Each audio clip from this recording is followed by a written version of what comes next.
ஓம் நம சிவாயம். என் அன்பு சேவ சொந்தங்களே, எல்லோரும் எப்படி இருக்கீங்க? உங்கள் நலன் விரும்பிய நான் காசி பயணம் போயிட்டு நேராக வந்த உடனே ஒரு மூலிகை தேடி இந்த பகுதிக்கு வந்தேன். தோண்டன இடம், தோண்டன கடப்பாறை.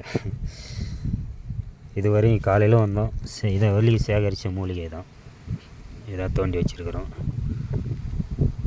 இந்த மூலிகை பார்த்தீங்கன்னா ஒரு முழுசாக பார்க்குற மாதிரி, க்ளோஸில் காட்டுற மாதிரி இது தான். ஒரு 2 இதழ் மட்டும் போது பாருங்கள். இது ஃபுல்லாக இந்தமாதிரி பாறை இடுக்கில் தான் இருக்கும். இந்தமாதிரி பாறை இடுக்கில் தான் இருக்கும். இப்போ ஒரு மூலிகை தோண்டிகிட்ருக்கிறேன். இது பாருங்கள், இது பாறை இடுக்கு. இதுக்கு அடியில் எவ்வளோ ஆழமாக போது வரும். மேலே பார்த்தீங்கன்னாக்கா இந்தமாதிரி 2 இது மட்டும்தான் இருக்குது. ஆனால் தோண்டும் போது பார்த்தீங்கன்னாக்கா எவ்வளோ ஆழமாக போகுது பாருங்கள். காமிக்கிற மாதிரிங்க, எவ்வளோ ஆழமாக போயிட்டுருக்கு. இதை முழுசாக எடுக்கிறன்றது ரொம்ப மடமடன்னு ஒடிஞ்சிருது. ஒரு ரிஸ்கான மூலிகையாக இருக்குது.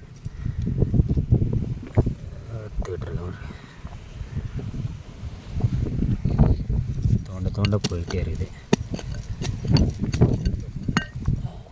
ஒரு நிமிஷம், இந்த வீடியோ போயிட்டுருக்குறேன்.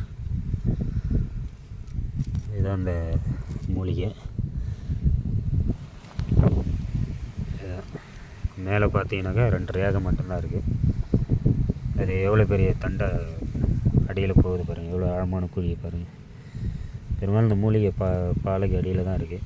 இது என்ன பயன்பாடுன்னு நீங்கள் மெயினாக பார்த்துக்கிட்டிங்கனாக்கா, ஆண்மை பிரச்சனை போக்கக்கூடிய ஒரு அதி அற்புதமான மூலிகை தான் இது.